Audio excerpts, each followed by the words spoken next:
If I keep them laughing, I'm cool. So I'll act like the clowns in the carnival do till I fell off a table and I scraped my knee. But it's okay cause they're laughing and waving at me. It's amazing to see all their faces are pasted with glee, but I scraped my knee. But I made that day I could see, I'm so grateful I climbed on the table and taken the leap. But I scraped my knee, my knee, I just scraped my knee. And every single person walked away from me, stepping over me and actively avoiding the point of the fall that annoyed me, of course, because nobody gave a fuck about the boy on the floor. Hey guys, I'm Cy. Welcome to Ace Podcast Nation.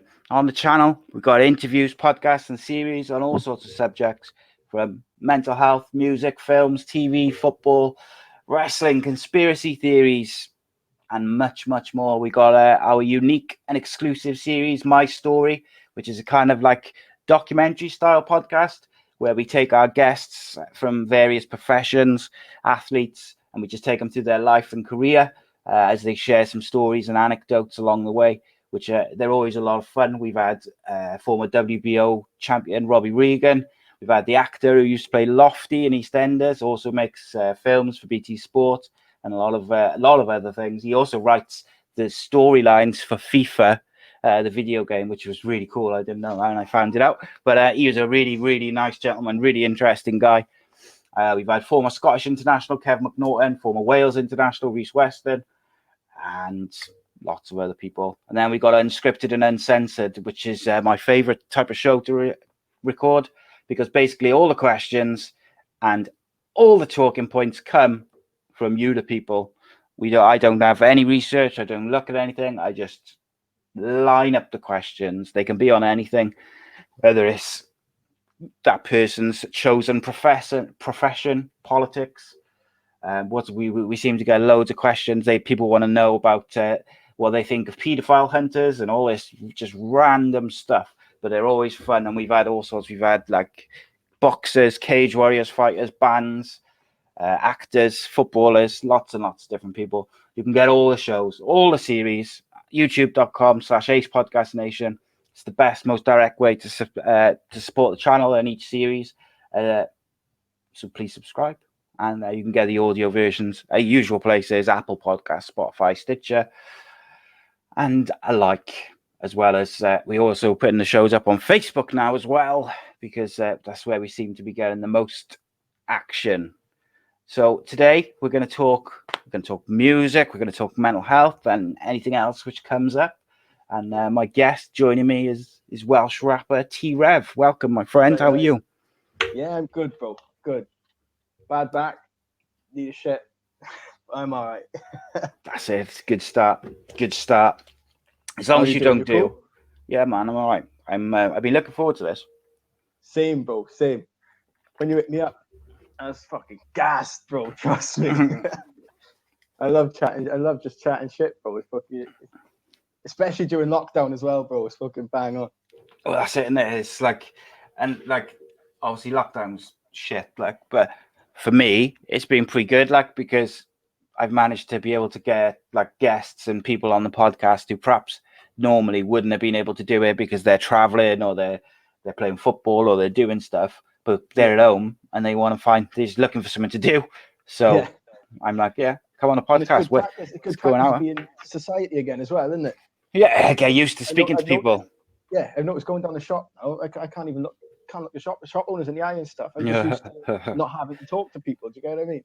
Yeah. Oh, mate, definitely, 100%. And like, so my missus and my kids, I got like 2 teenagers and a 11-year-old, and they haven't been outside my house, like apart from in the back garden now, for I think 10 weeks, which is it's insane, because like I just think, what's that going to be like for them when they eventually go out, like, and got a mix. Like I've been going to the shop and that just to try and minimize like the amount of us going out and that, but like it's driving me insane.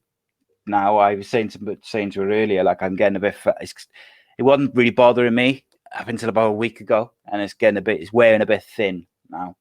Yeah, it was the first couple of weeks. It just felt like a holiday, didn't it? It felt like quite refreshing. Like, oh, I don't have to do anything now for the next couple of weeks. I can sit at home, I can work on myself, I can get cleaning, I can do this, I can get into a routine. Yeah. A couple of weeks later, bro. house is messier than ever, and you just feel like shit. Yeah, I was like, oh, it's all right because we'll get all the stuff done in the house we need to do. We'll get some painting done. We'll do some decorating. The kids will be in a wicked routine. We'll get them like this and that. It's like, yeah, my oldest one's like still awake at 2:00 in the morning, and he's going to bed at like getting up, and I still haven't done 15, any painting. Yeah. Wow. Like I said to you earlier when we were texting, like I'm happy that they're not doing what I was doing when I was 15. So like, yeah, bro, trust. it's like I can cope with like a bit of attitude from them now and again. But I think after 10 weeks of just like being around each other constantly, it gets a bit thin. Like, yeah, it's just like, do the fucking dishes. Just do it. I don't need the back chat and the arguing. Just do it. Keep us all happy. So yeah, so what I like to do really with all my guests is I like to, like, for people who are not familiar with you, or they're like, some people will be, some people won't be, is just kind of ask you to take us right back to the start. Tell us a little bit like where you're from, your upbringing, whatever, and siblings, just all that sort of stuff, and basically like how you got to kind of where you are today, and then we'll go into the nuts and bolts of everything. Right. Well, basically, my name's my rap name's T-Rev. My real name's James David. I'm from Morriston originally in Swansea. Then I moved to Ponsley. And Jack Army old tight. But and I moved around. Gonna edit that out. Sorry. Massive beat with a fucking black bar over my mouth. And but yeah, so I moved around a bit, but I grew up with my mother, my father, my sister. My dad's a fucking cock, but there'll be more about that when it gets into more of the music later. My mother is the best person to ever walk this planet. She's a fucking angel, like, you know what I mean? She's always stuck by me, no matter how much of a cock I was. She's been fucking amazing. I can never say that anything that I've done wrong could ever be my mother's fault, because she raised me to be a gentleman. And but yeah, I started music because I used to love. First of all, I got into rap music because I wasn't allowed a rap CD when I was really young. I was in Woolworths in Barry, and I picked up Marshall Mathers LP, and I was like, oh, can I have this? And then my mother was like, right, we'll phone your dad, and if you're allowed it, yeah, you can have it. So she phoned my dad, and then he was like, no, he's not having it. It's this, it's that. So fucking, he's all it's violent. He can't listen to it. And then I was like, fuck, I want to listen to it now. It was just me trying to spend my pocket money back then. I was like, fuck it. Oh, Marshall Mathers LP was what, 2000, 2001, wasn't it? Yeah. And so I was 9. And I just wanted to spend my pocket money on something I thought looked cool, innit? And but yeah, as soon as I wasn't allowed it, then I was like, fuck, I'm a fan of this music now. Yeah.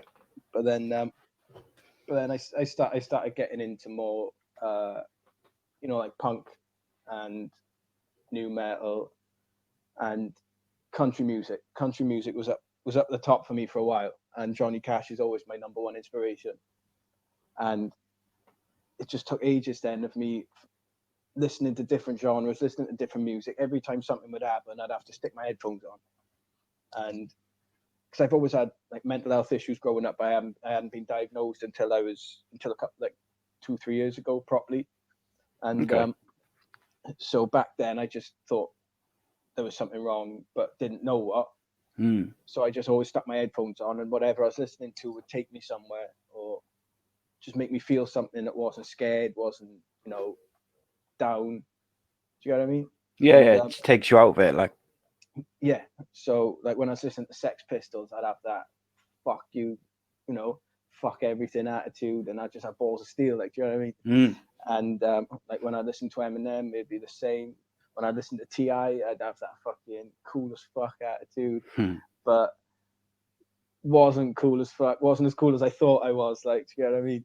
And but then I started listening to any sort of music that I felt like I could relate to personally on a level, because I started noticing a few lines in different songs that I thought, fuck, that sounds like me, fuck, this sounds like me. And it was all stuff that I thought only I went through. Yeah. So when I started listening to more and more and started hearing a lot more people going through similar stuff, I felt less alone. And then it just drew me to music even more.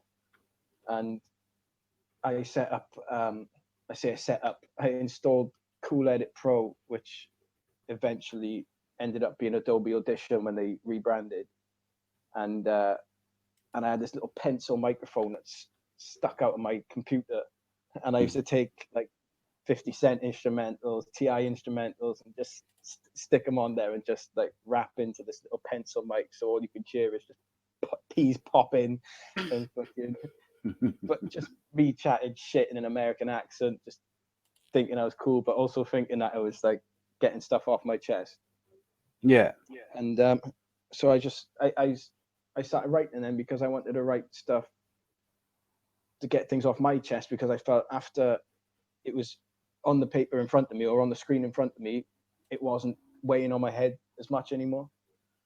And so I just kept doing that in my bedroom for fucking years and years and not doing anything with it. And then I think in probably 2009, I decided, fuck it, I'm going to release a song. And I recorded a song called Anarchist. And it was different, but it wasn't very good. It was angry. It wasn't very good. And it was a lot of pretty much every. Am I allowed to swear? Like yeah. Pretty much like every other word was cunt. Like, you know what I mean? Every other word on that song was cunt. And I remember paying like 20 quid on TuneCore back then to put it up on iTunes for a year. And then I thought I'd fucking made it then. It's just like this little kid. I was like, oh, look, there's my song. Look, I'm fucking famous. And then like about a year went past and I was thinking, oh no, that song is fucking awful. Then I started I've been taking drugs for a while at that point, but like that would be something I'll go into a bit later anyway. Yeah. But I got further into it and into the partying a lot more, and I'd just gone through a breakup after 4 years, and that fucked my head up fully. So I saw that Prime Cut were doing something from Cardiff. They were coming down and putting a rap event on in Swansea, and I got tagged in a lot of it. And all my mates at the time were like, "Yeah, get involved, get stuck in, go on, you can do it." So I give it a bash, and fucking it was mad, like proper mad.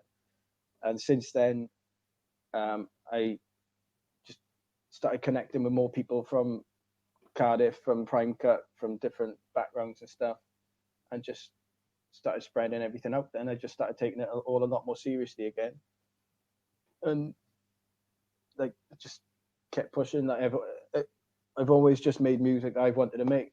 I've never made music that I think will sell, because I don't really care about selling anything. I just care about just staying true to fuck I do. Like, you know what I mean? Yeah. So it's interesting, like, because sometimes when people see like rapper or they hear like hip hop or grime or whatever, they assume that you will just you will like rap about certain things just because that's what rappers do, or that's what hip hop is. Or they will also assume that all your musical influences are like, Tupac, Eminem, whoever. And then, but like straight away, you named, I think, was it the Sex Pistols, Johnny Cash, country music, and like quite a diverse selection of like, as well as like Eminem and some other stuff, and TI and stuff. But like, and I think that comes through in the music, your music as well, is that you can tell you've got like eclectic tastes and influences in what you do.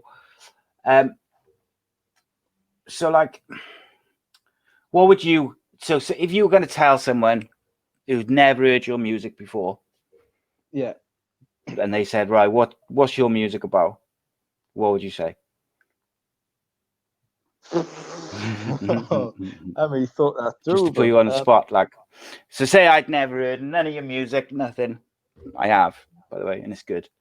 But if I hadn't, and I said, well, so what do you do then? What's it all about? The mindset of a dickhead, basically, that's trying to be better. But like that's like even just from speaking to you like over the last couple of days, and like if you take like 5 minutes to go through your social media posts, it didn't take long to see that straight away you are someone who's trying to do things differently to what you've done previously. Like you can see that straight away just by some of the stuff you say or just by speaking to you. So kind of just before we go towards that side of things, obviously you've got an album out, which is I think when's the digital one's out now? It's out Friday. End of this week, Friday. So as we record this, so when this goes out, it'll be out. So I'll put links in the description and of all the episodes and that so people can have a look.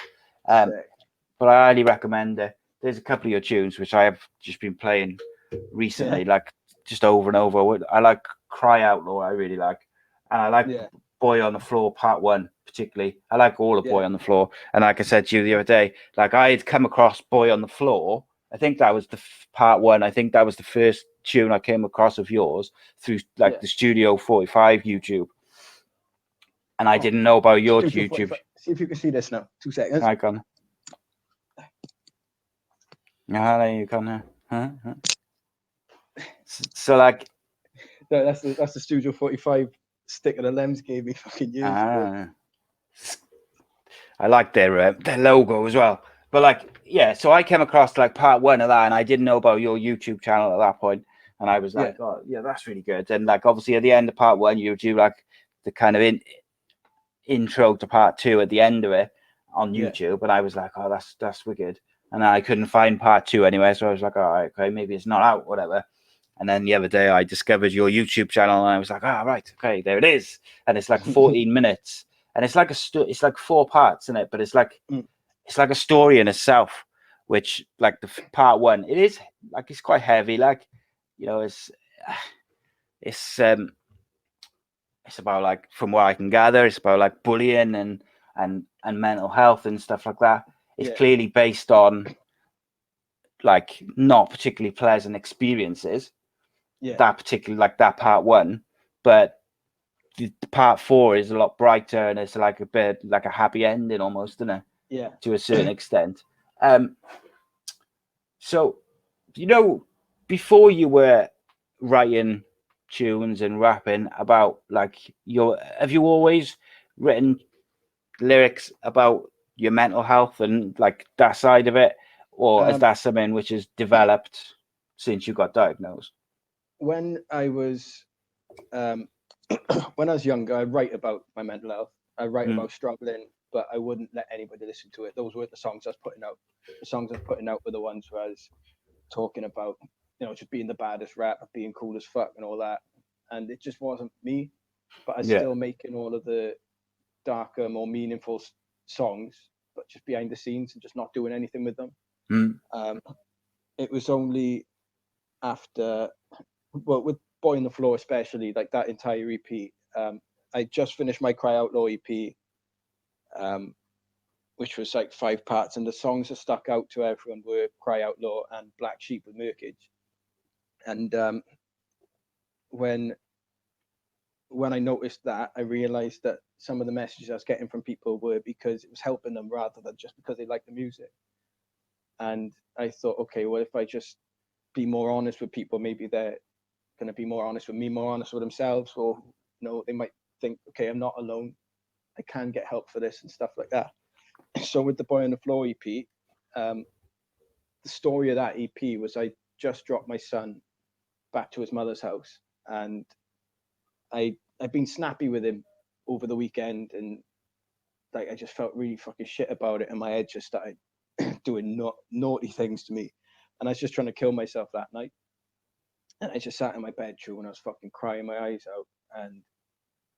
And Scatterbrains, the producer of my Dungeon, sent me the instrumental for my Dungeon. And I thought, right, what I'm going to do now is try and take all the energy and anger that I'm feeling at the moment and just shove it all down onto the page and see if I can actually use it as therapy like I used to do before I was doing all the outlaw stuff. Like, and then I got my dungeon down and I was thinking, right, why do I feel as bad as I do? What's caused it? Like, and then I was just like looping in my head. I was thinking, what built me up to be this person that's just so sensitive about everything? And then I was thinking back to the nightmares I was having about being bullied all the time. Then even when I was getting older, and even up until a couple of weeks ago, I was still having nightmares just about being bullied in general. And that's where Boy on the Floor came from. The first part. The second part, then blow my brains out, was because I was trying to blow my brains out that night, but it just didn't manage to do it. Posted, so it was a Boy on the Floor of just me being upset, and then blow my brains out was the part that goes, yeah, this is what I want to do, I need to fucking die. Posted was the part 3 was me going, no, you're not that fucking stupid, you got people that need you, you need to snap out of it. And that's why part 3 is so aggressive. It's because it's me slapping some sense into myself and being like, no, you don't need to do all this, like, you know, just being stupid. It's like, it's one rough night in, you know, another 364 days of the year, like, isn't it? Yeah. And then part 4, originally I wrote part 4 as an angry song, like a really angry song, but I had that instrumental of City Chief, the main producer I work with at the moment, and I thought, right, what I'm going to try and do now is, because at the end of originally at the end of the EP, I killed myself, because that's how I was writing it, and it sounds dark as fuck, but I was writing the EP initially as something for someone to find when they found my body, but when I started realizing that it's not what I wanted to do, I swapped it. So the verses in time are still not nice lyrics, but sort of not aggressive lyrics. They're just lyrics of fuck it, fed up, sort of. Okay. But I tweaked it a little bit to make it that happy ending, because I felt a lot better, and like I just wanted to make it that light at the end of the tunnel. Do you get what I mean?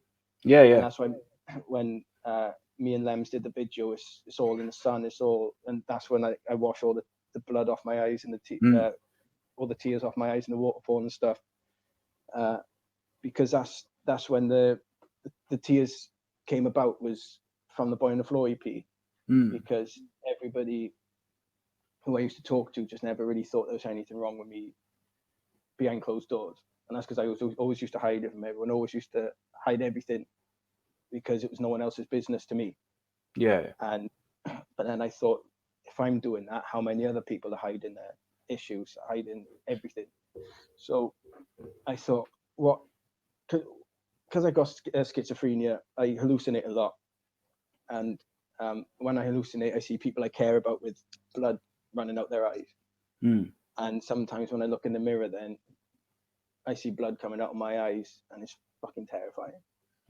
But the way I see it now is, like, when I put that on, it's representing everything that other people can't see that's going on in my head, and I can't hide it anymore. So I feel a lot more comfortable knowing that I've got the tears there, because everyone's just seeing what I see. Like, I'm not hiding my mental health, and it's starting to relate to a lot more people now, I think, and I hope that a lot more people will feel more comfortable to be like, well, if this guy's just doing it and he's feeling better for it, then maybe I should be, maybe not painting blood on their face, but, you know, just speaking about openly in general. Do you get what I mean? Yeah, definitely, mate. So like with mental health, like of all the shows, like I've done over 200 shows now, on like all different subjects, and I've had some like pretty big names from like football or actors or whatever on the shows, which I always get the most DMs or like texts about is always the ones which I do on mental health, which I haven't done any for a while. But we did like a mini series where we focused on like a different mental health disorder each episode, and I'd have like so we did one on ADHD, and I had like a one of the top doctors in the UK come on, and we discussed it because one of my boys has got ADHD, so like it was personal to me as well. So we were just kind of discussing that. I had loads of messages about that. Then we did one on schizophrenia with a guy from America who is like a writer, but he's got schizophrenia. And again, we had just like loads of messages. We did one on depression and grief, where like me and my friend now, like, but he's a football journalist who lives in America, and he basically come home one day and discovered his partner like passed away, and he kind of had issues with dealing with that because they had a son and like addiction and stuff. And we ended up what was going to be like 45 minutes of just generally talking about depression and grief and addiction. I think we went about 2 hours of me and him just talking about all the different issues that we'd had with like depression and drinking and all the stuff around grief and what it had led to. Because like, well, my father died when I was younger, and I'd never dealt with it, and it was really therapeutic. And then when I finished, I was absolutely fucking so exhausted, and I just like whenever I went to bed, like, and I woke up in the morning and I just had like hundreds of messages and texts just saying, didn't realize that you had been like struggling for so long, or didn't realize that you were having so many issues. Because people, no matter what your issue is, whether it's like a mental health disorder, or it's an addiction, or it's both, or it's whatever it may be, is you become adept at hiding it from people. And that's what I think now, like over the last couple of years, people are trying to make people realize that like mental health disorders, you can't see them, but they do so much damage. Did you feel better after that? After you had those 2 hour conversations? Though? Oh God, yeah. I felt like a weight comes off your shoulders. Yeah. Doesn't it? Well, I felt like so it was like, I think it was around like 23 years from when he had died when I did that show, and I was like, I finally felt like I dealt with it, like, which was insane to me because that wasn't like I had planned that going in. But when you're talking about it, you sort of start coming to terms with it, innit? Because you're hearing yourself saying the words. Yeah. And it sounds weird, innit? But it does. It feels like some sort of closure, doesn't it? Big time, mate. I just wanted to circle back quickly before we carry on speaking about this, because something you said about just when you put Boy on the Floor out about people relating to the lyrics, and like just as much relating to the lyrics as much as they were relating to the fact that it's a good tune. And I think going back even further to something you said towards the start of the show about like you used to put your headphones on and you'd listen, depending on your mood, you listen to a certain type of music. That's exactly what I do as well. I got all these different types of music which I like listening to depending on how I'm feeling. And I think when you hear someone, whether it's a song or a rap or something, and you can tell by the lyrics that they're pouring their heart out about like personal experiences or how they're feeling or dealing with something, and it's a good tune, it resonates with people. And like, so it doesn't surprise me that people resonate to the lyrics which you write, because they're real and they're like about things which you've gone through and how you felt at different times. And I think that it's only a good thing, not just for you in terms of like writing it down and getting it out of your head and onto paper and that to help yourself, but also I think, like I always say with those mental health shows, like I know I said like I get the most messages about them, but I've always said that whenever I talk about mental health, and I talk about it a lot, is if I can reach one person who's going through like a tough time or is having a crisis and feels like they want to end it, or they just feel like they're completely alone, because I've been there and I know how, no matter how much you're not alone, I know how easy it is to feel like you are. And if I can reach one person who thinks, oh, hang on a minute, like if they've been through it, or he's been through it, or that footballer's been through it because they're talking about it, or that actor or that rapper or whatever it may be, if I can reach that one person, then I'll be happy. And that's why I leave all my DMs open as well, because I say, like, even if I don't know you, send me a message. I'll chat. On every Wednesday and Thursday, I got this phone on. Yeah. And I posted a number up on my Facebook, because every Wednesday and Thursday, I'll sit down, and anybody who wants to talk to me, who needs someone to talk to, or just wants a distraction, or just anything, I'll sit by my laptop all day, all day for those 2 days, and just have a conversation with people, make them feel better or something. But then some people, obviously, a bit scared of their names popping up on the screen when they message me on Facebook or something, and don't, obviously, like, privacy. Yeah. They want to keep their privacy. So I got that phone, put the number up, and so people can text me anonymously now if they just want to chat or something. That's fucking awesome, mate. So that is one of the best things I've heard for a very long time. That's honestly, mate. That's really, like, that's wicked. That is. Well, the way I see it is, it sounds ridiculous, but my whole thing is I want to protect people, and I want to protect people from feeling how I felt, and I want to protect people from feeling like they're alone when they're surrounded by loads of people. And I know full well that, sometimes protecting people isn't a physical thing. It's emotional, it's mental. You want to connect with people so they're protected from themselves. And that's what I want to do with this. Obviously, I only have it on for those 2 days because, obviously, if I'm trying to do it all the time, I'm going to be neglecting my son. I'm going to be neglecting my own mental health. But I just want them to know that someone's there. And like I said, I've always been obsessed with Johnny Cash, and whenever I perform, I'm always wearing black, because obviously he was the man in black, and the black represented a lot of things for him. And I feel like I'm trying to stand for a lot of, not the same things, but similar things to what he was doing. I want to stand for the people who don't have a voice, or are too scared to speak out, or are at the bottom of, the food chain. The people that are getting picked on, the people who are just left behind. I want the underdogs to just take over and remind all of them that, fuck, my voice is going. Remind all of them that, they're just as important as the people right at the fucking top. Like, you know what I mean? Spot on, mate. If I go off on random tangents, I do apologize, bro. My mind just fucking goes like that.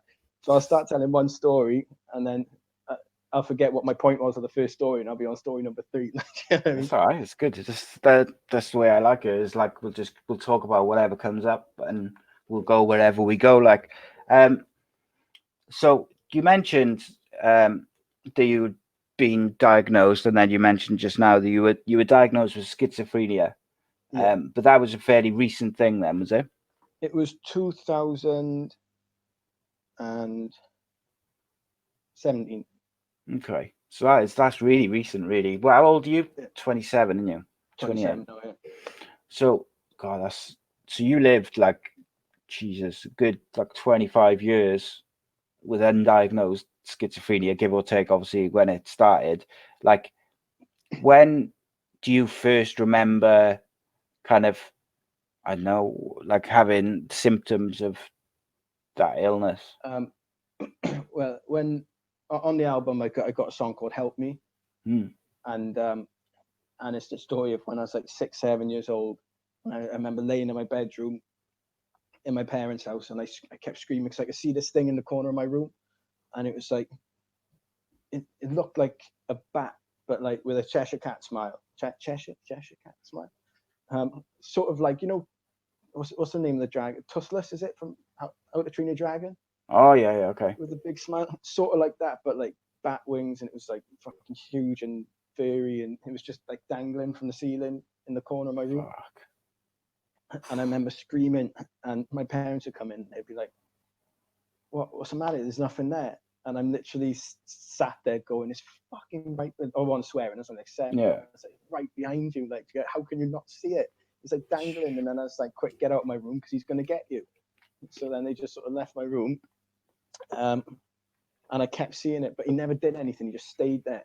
He just kept, every night he was there. And I used to hear people who I thought were calling my name, or I thought were talking to me, and I'd have full-blown conversations with people that were in waiting rooms and stuff, sat next to me, but actually weren't there. And like I would just, but a lot of the time I wouldn't have clocked it. A weird way I described it before is, in The Sixth Sense, when he's talking to all the dead people. Yeah. And he's talking to Bruce Willis the whole time, even though he's not actually there. It's like that. Like, even though some people were aware that I had like imaginary friends, there were still some people I was telling that I had imaginary friends that turned out to be imaginary friends.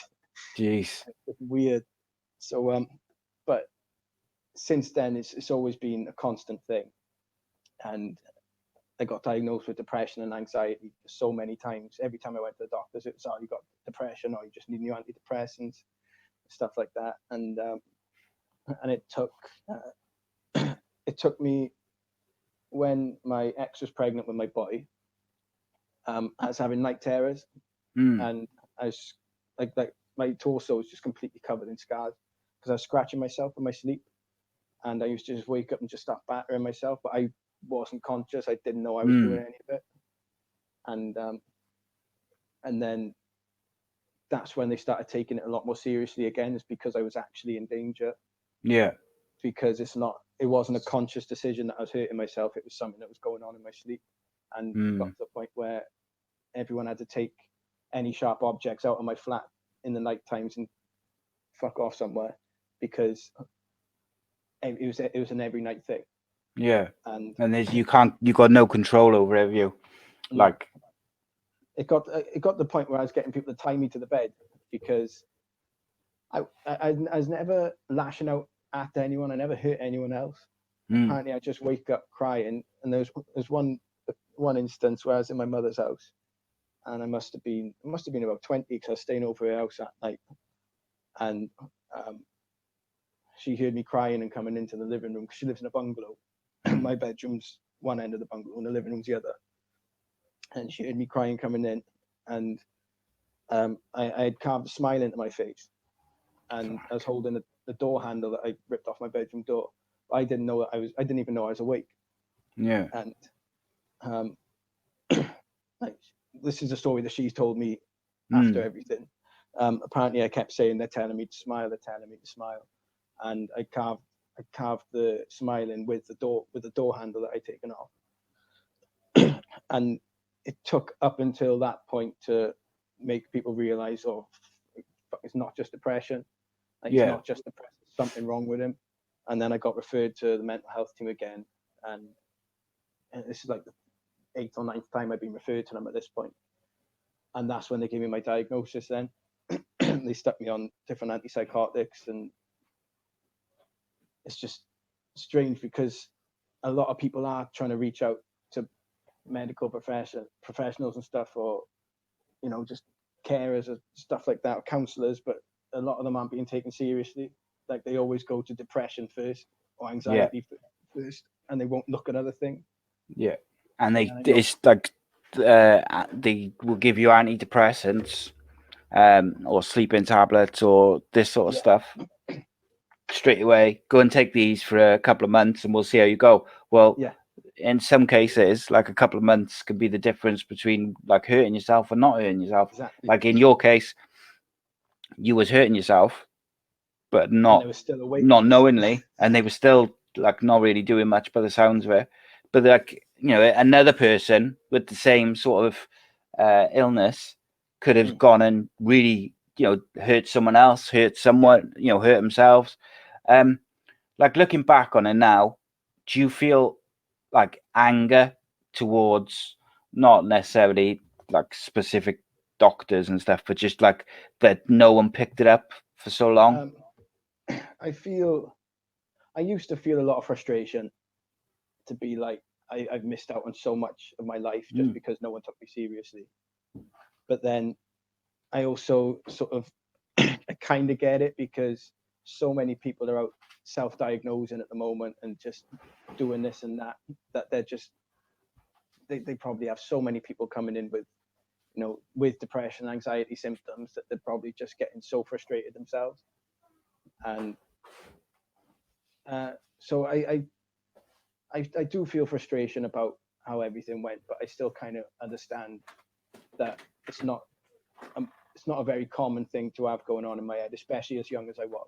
I think it's like schizophrenia as well. From the little that I know about it, is obviously, not obviously, but it's like it's quite a hard thing to diagnose.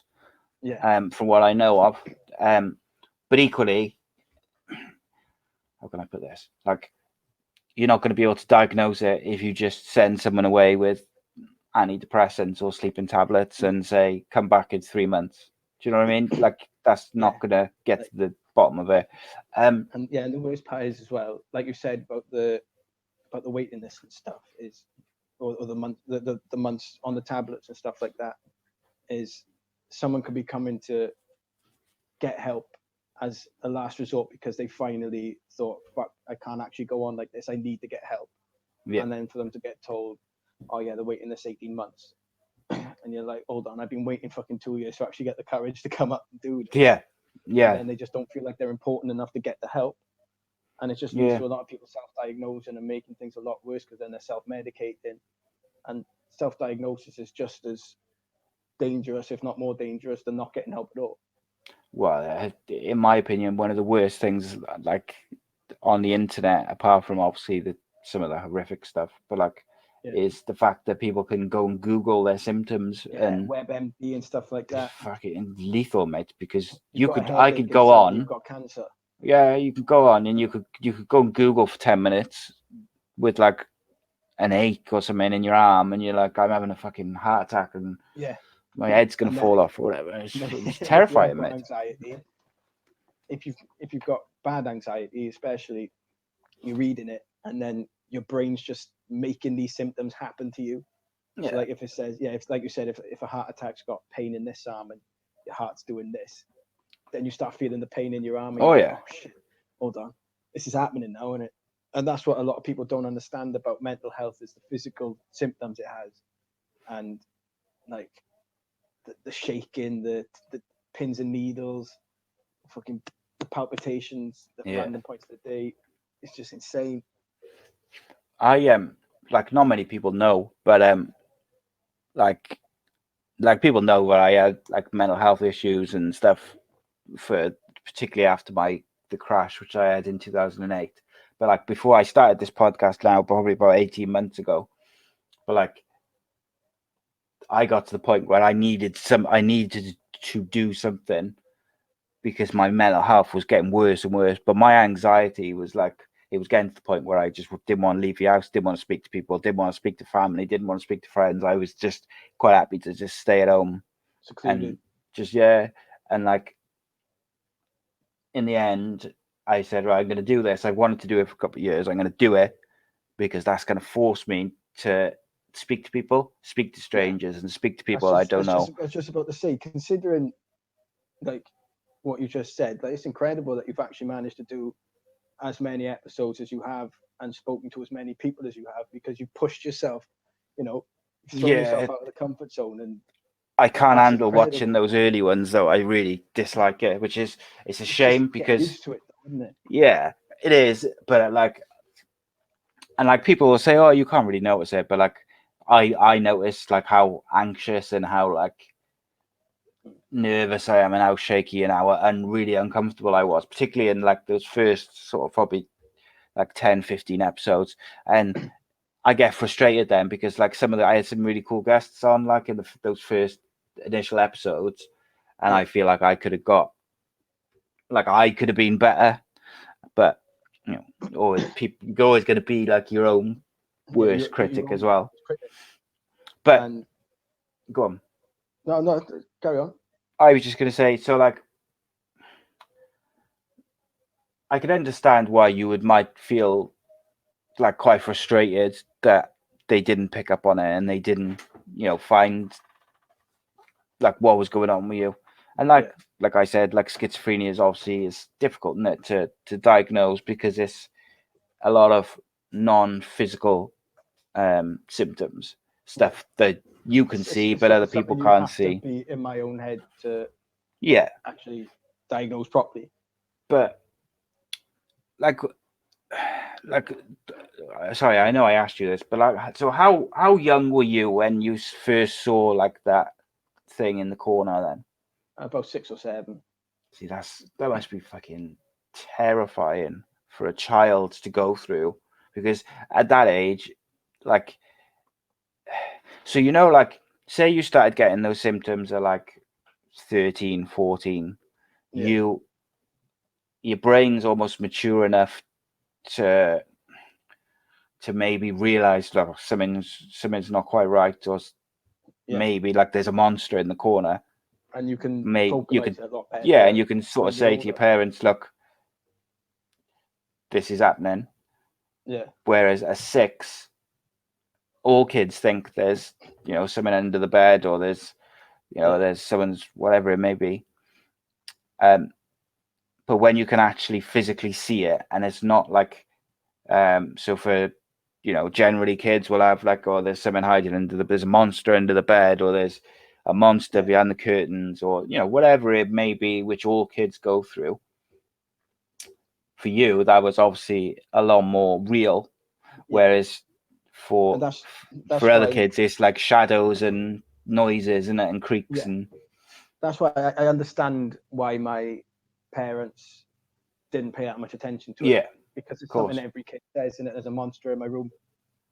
And I remember my dad used to come in and do that sort of, hello, is anyone here? And I'd just be like, well, yeah, he just fucking answered you. Like, But the plus side is that if I did get diagnosed earlier, I wouldn't have been able to express how I'm expressing at the moment. I wouldn't have enough experience of dealing with it on my own to be in control of it, if that makes sense. And, for sure. So when people do come to me and say like they're struggling, I'm in a better position now than I would have been if they, like, say if I was like 14 and they were like, oh, this is what's happening, this is how we're going to deal with it. I wouldn't have had my teenage years experience of dealing with it on my own. So if someone's been trying to deal with it on their own and they need help with techniques and stuff to deal with it until they've got the courage to go to the doctors, then I'm in a better position now to help them out, because I've had to do it. Yeah. So I am quite grateful to it. Yeah, the thing is, like, going back to what you said towards the start, was that I kind of actually might have said it off air. I can't remember, but it's like, one of the things you learn by in life is your mistakes, and you can't learn by other people's mistakes, but equally, you also learn by experiences. And I think, like, I'm a big proponent of, like, with mental health, particularly with like anxiety based disorders, is every single person might have the same in terms of anxiety attacks and palpitations and like panic attacks and stuff like that. Like, mine and your panic attacks could be exactly the same symptom wise, but like the way I deal with it and calm myself down or get through it will be completely different to what you do. Because you just find ways and coping mechanisms and ways to deal with it which work for you. As soon, like, and if you've had that stuff from quite a young age, so like for me, it was like just after my old man died, so like 16, 17, I started having like issues with that sort of stuff. But I just drank and drank and drank and drank, and I did for like pretty much that's until I'll actually get into. Not like that's something I wanted to touch upon as well, was drinking and like any sort of drug addiction in general, because that's how I dealt with seeing that thing in the corner of my room for a long time when I turned about 11, 12 onwards. He started disappearing because I was getting so off my bonds all the fucking time that I just wasn't, he might still be there, but I just wasn't paying attention to him being there anymore. But it's too easy to escape all the time, isn't it? And, and people who are looking in from the outside will look at someone with a drinking problem and say, that's an alcoholic, or that's a drug addict. No, they need to quit, they need to do this, they need to do that. And what some of them, and what a lot of them don't understand is that this person's trying to get help. This person's on a waiting list. You know, he's trying to get clean, trying to stop drinking, and they just sort of label them all as the same. You know, they just lump any alcoholic, addict, they just chuck them all in a box and be like, that's who they are, and not think about any reasons behind it. So like when you were talking about drinking, and that was you dealing with your dad's death, was it? Yeah. And that was your escape then, yeah. And anybody looking from the outside would have just seen you with a bottle and not seen, you know, the nights that you're just sitting there crying to yourself because you feel like, you know, it's the end of the world. Oh yeah. They're not seeing all the stuff that's going on behind the closed doors. They're just seeing a bottle in your hand, and they're just happy to judge it there and then. Yeah. So like what people saw me, just for like for me personally, was they seen me being in the pub from like lunchtime till closing. Yeah. Having a laugh, being, you know, maybe not the life and soul of the party, but like, you know, just like chatting to people, different people who come in and out of the pub throughout the day and after work and all this sort of stuff. And then in the evening, whereas I would be there all the time. Yeah. And then I would go home and I'd keep on drinking. I'd put depressive music on, like, because I'd go home. Sometimes I'd have like some mates over, but often I would go home and start drinking spirits or wine or whatever was in the house, put on some depressive music or like put on the Doors or something like that, and I would just like sit in the garden drinking and smoking and basically like just do it until I fell asleep. Yeah. And for me, like, it got to the point where the only way that I could keep my job, even though it was only like I was working full time and in the pub for a bit, and then when I got fed up of that, I was working in the sports shop full time. But the only way that I was able to do that was to start drinking in the morning as well, to like, because I felt so bad after drinking so much the night before and the day before and the day before that.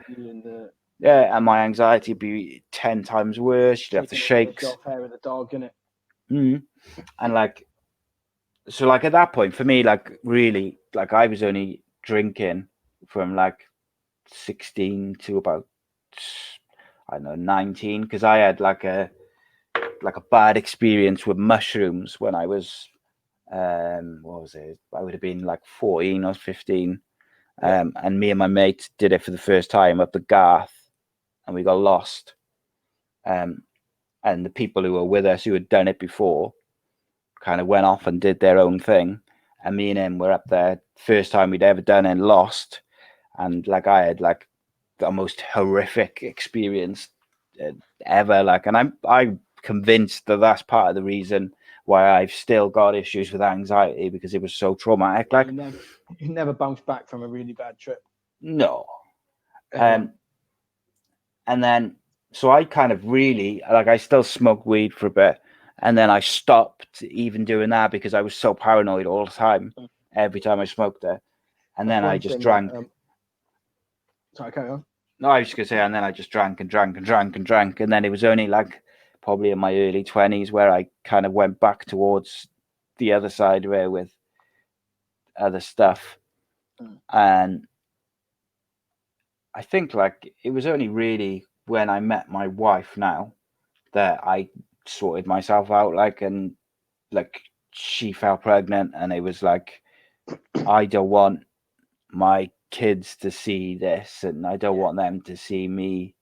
I don't want to be like that parent who's, I know, got like a tub up on top of the cupboard or something, which has got a load of pills in or coke in or whatever it may be, and is constantly got a drink in their hand. And like, just because I had like, it's more with alcohol, like around my own family, like I just like they always drunk, like, and I didn't want that, and that was like a changing point for me. But yeah, anyway, enough about me. Let's get back to you. Oh, bro, I'm interested, bro. Well, it's nice talking to someone that's not 2 years old, bro. Yeah, that's it. And lockdown rules now. Literally, yeah. So like you sent me some stuff which people had sent you over. Oh yeah. And one of the things which was they mentioned was like, because we were talking about addiction and stuff. So one of those things was suicide in addicts who are trying to get help. And we kind of touched on that a little bit, where you were saying about like how much like people are getting up the courage to get help, but then they're on a waiting list for 18 months before they can get that help. And like, that's a massive problem to me, because it can take a lot to to say I need help, and then you've got to wait to get that help after you've admitted After you've or decided, and yeah, then that could be like there's no end to it. yeah, and I think that could be like almost like a trigger in itself to go back into bad habits, because and it's what sends people over the edge. Now one thing I will say is like drugs and mental health issues do not mix well at all. Oh God, no. And I know, like, I wanted to touch upon kind of that aspect of it. Now it seems to me like your mental health seems a lot better than perhaps it's ever been. I don't know. Obviously, I've only been speaking to you over like the last couple of days and stuff, but like, you seem in a good place from a mental health point of view. Well, it's sort of in between. I'll have my days where it's one of the girls, one of my best mates, Jordan, she messaged me earlier to talk about it. Actually, is the manic part of any sort of mental condition is, the being really happy, making all these plans to do stuff, spending all this money for no reason, just being impulsive and just, and then being really happy, and then it's the dip after it. Oh yeah. But people always talk about the dip; they don't talk about the high. Yeah. You know what I mean? And that is me at the moment. I'm okay at the moment. Like recently, I'm a lot better because I'm in a lot more control of myself, and I feel a lot more comfortable in myself than I've ever felt. But but when it comes to people seeming okay, sometimes that's when they need the most attention and the most help, is because you always hear about people becoming really happy just before they kill themselves or something. Like, they seem really depressed, and then a couple of days before they kill themselves, they're up there. And so these days, if I see somebody that I care about on a downer, I'll check on them, as you should. But if I also see someone acting a lot happier than they normally do, I'm paying more attention to them, because I know there's about to be a drop. Yeah. Does that make sense? Yeah, it does. Yeah. But yeah, me personally at the moment, I'm all right.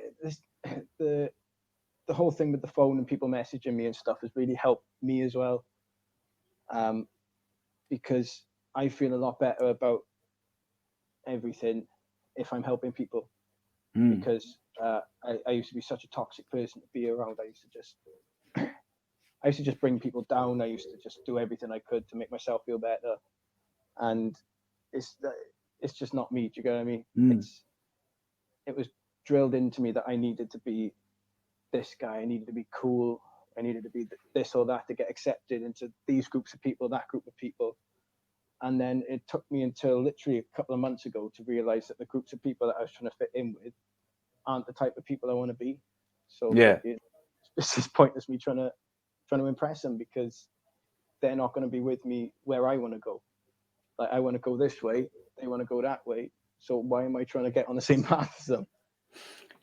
Yeah, and the thing is like, first and foremost, if you want, like, anyone, like, I'm a firm believer that if you want to be healthy, like from a mental health point of view, you've got to be comfortable in your own skin. Yeah. And like, whilst it's good to have targets and goals, and I want to do this, and I want to do it, I want to be here by this time, or I want to do this, or I want to do that. What that can do as well is, if you don't hit those targets, or you don't get to that place where by the time you've got in your head, that can also produce like a bit of a spiral into like a depression or like or panic, down, sort of, because you feel like you've not achieved or you've underachieved, and it could be like a failure. Difficult. 100%. And that's why these days when people say what am I planning on doing in the future, I don't have a definite plan of where I want to be. I have a vision of what I want my life to be, but the things I'm paying more attention to is the tiny little thing, the day by day thing. Like, I'm going to need to do this week, and it's only going to be something really little, like do the dishes. But as long as I get that done, it's something productive, something that's benefiting myself. And like a lot of people are too focused on where they want to be without the gap in between of how am I going to get there. Yeah, definitely, mate. One of the questions I got sent in to ask you was, do you think, so basically the question was, if you signed a multi-million-dollar contract for your music now, do you think you'd spend the money differently to how you would have 3 years ago, 4 years ago? 1,000,000%. 1,000,000%. These days I'd be focused more on, I don't know, like trying to not push people, but try and get people to come together, get people to reach out. So I have no idea how I'd do it, but I'd try and set up some sort of program to get, people who are struggling with addiction, sort of like rehab sort of thing. Like, I mean? I've absolutely no idea what I'd do, but I'd definitely try and help people. I'd get in touch with someone who would know what sort of things would be helping them. I'd tell them the type of people I'm trying to help, and hopefully we'd come up with something like that. Whereas 3 years ago, I'd have spent it all on fucking Valium and whiskey, like, you know what I mean? And it's, like that multi-million fucking, I'd be dead. Like if I got signed a couple of years ago, I'd be dead by now. Yeah, I was going to say that.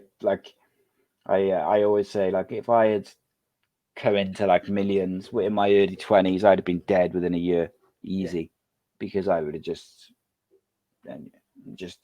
no doubt whatsoever. Like, but it's okay. So going back to just like, what do you think, in terms of helping people with addiction, what would you like to see happen to, one, reduce the numbers of people who are addicted?